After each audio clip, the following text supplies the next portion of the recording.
In this video, we'll be talking about different ways of investing in real estate, both active and passive. There are ways of getting exposure to this very important asset class without taking a massive mortgage.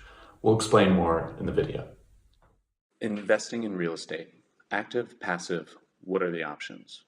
So a lot of people want to invest in real estate. The thought is, though, that you have to put a lot of money down, a lot of capital, to acquire some sort of house or building.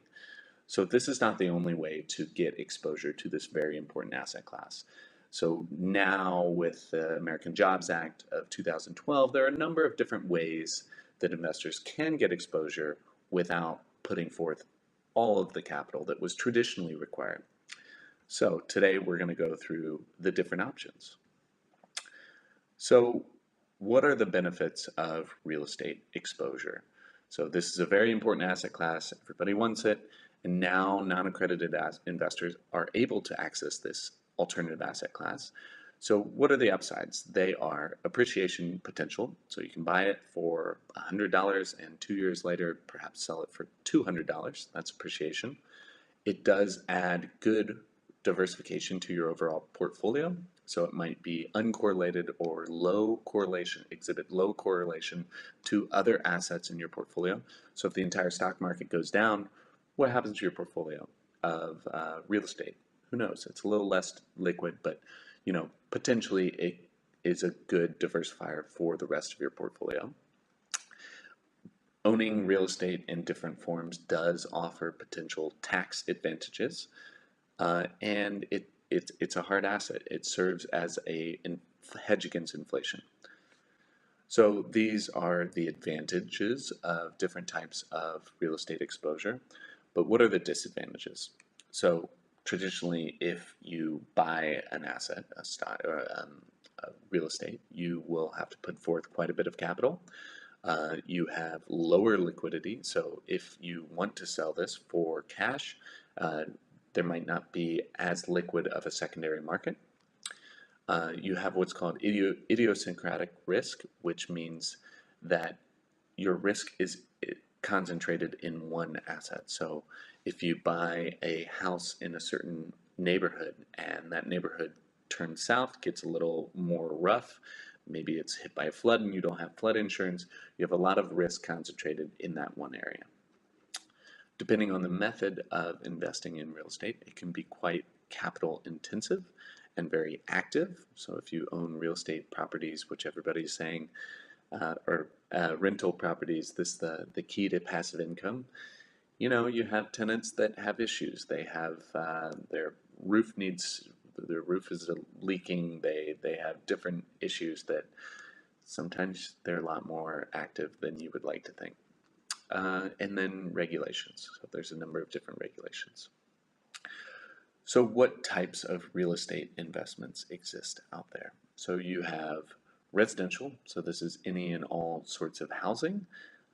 So this could be townhouses, duplexes, houses, co-ops, block of flats, apartment building, etc. So any sort of housing accommodation. Commercial, so in this case, your land or your property is used for business services. So office spaces, shopping plazas, restaurants, educational facilities, medical institutions, or even multifamily apartment buildings. So this would be considered commercial. And then lastly would be industrial, so industrial purposes. So shipping, storage warehouses, factories, power plants.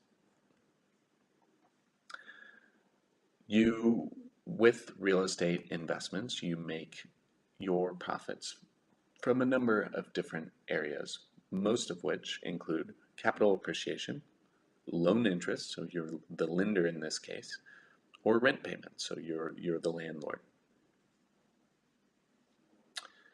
An important note about direct real estate ownership is that typically it's not passive. Unfortunately, we're all looking for that passive income, that thing that you invest in now and it just keeps sending checks in the mail. Typically, this is not the case with owning rental properties or most direct real estates. And in fact, it's hard work. Nothing in life comes easy. And that's the case. So there are other forms of more passive real estate exposure that do exist out there. So some forms of active real estate investments include house flipping. So this is when you're buying a property at a lower price and trying to sell it at a higher price. So the problem with investing with house flipping is that you need quite a bit of financial resources to manage the property for longer periods of time. So typically, it's not as easy to sell these things as you think it would be, depending on the market and where you are. But sometimes you get locked into holding this property for a little bit longer than you thought. So it's not as easy money as you would think. Wholesaling, and this is essentially another form of house flipping. So an investor buys a property which they think is underpriced and then quickly try to resell that to another investor at a higher price for a quick profit. Rental properties. So this is one of the more common forms of investing in real estate, and this is renting a property. You're a landlord. Typically, this is a longer term commitment. So you're buying the property, finding a paying tenant, and renting it out for the long term. And this is the active versus passive. Typically, there are a number of turnkey real estate rental property platforms, but typically they end up being a little bit more active than you'd like to think. Airbnb. So this is a different form of rental, more shorter term. So Airbnb, VRBO, the idea is that you're renting this out for shorter periods of time at a higher rate. So your property is vacant more days per month, but you're renting it out at a higher rate. There's a number of different regulations here, but it is a good source of income. So passive investing in real estate. So the definition here is letting someone else do the work. With active, you're doing the work. Passive, you're letting somebody else do the work. You give them capital, and then you're getting that check in the mail every month, which is always nice. But the goal is to be as hands-off as possible with your investment. So there are four main types of passive investing. So one, you have a private equity fund. So this is investors pooling their money into a single fund and then investing in a group or single property or group of properties. So you're trusting the fund manager to make good investment decisions, what to invest in, and then sitting back and letting them do the work. So access to private equity funds is typically accredited or institutional investors only, with much higher minimums. Opportunity funds are the next one. So these are funds that invest in qualified opportunity zones. These are quite an interesting opportunity in the opportunity funds. But it allows investors to defer capital gains for 10 years if you hold this investment for a number of years. So there's a lot of different areas that qualify as opportunity zones, and thus these funds are popping up to invest in those, with the idea that you put your money in there and then you defer or get out of your capital gains completely.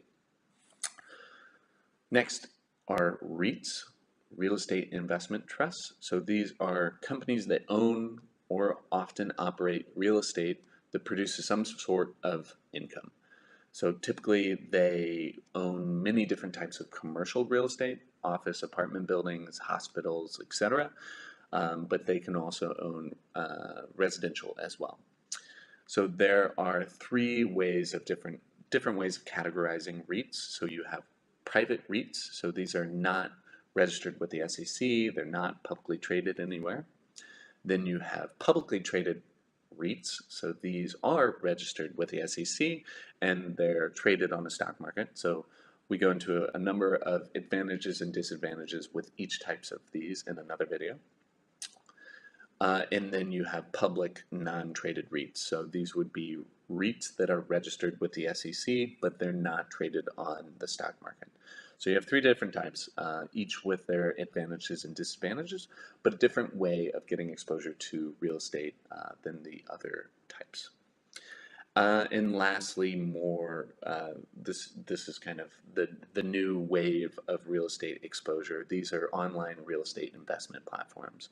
So we talk about a lot in these videos with Fundrise, Roofstock, Peer Street. These are all online platforms that are giving exposure to real estate in different ways. So Peer Street is hard money lending, which is you're getting interest payments on your loan, and then Fundrise would be e-REITs, so public or private REITs. Again, each come with their advantages and disadvantages, but they do offer good opportunities for investors to get exposure to real estate at a smaller price. So, key takeaways: active or passive, real estate offers a strong track record of good performance and meaningful diversification for your asset allocation. There are a number of different ways out there, each with their advantages and disadvantages, but doing a little bit of research and maybe one of these methods makes sense for you to add a little real estate to your portfolio.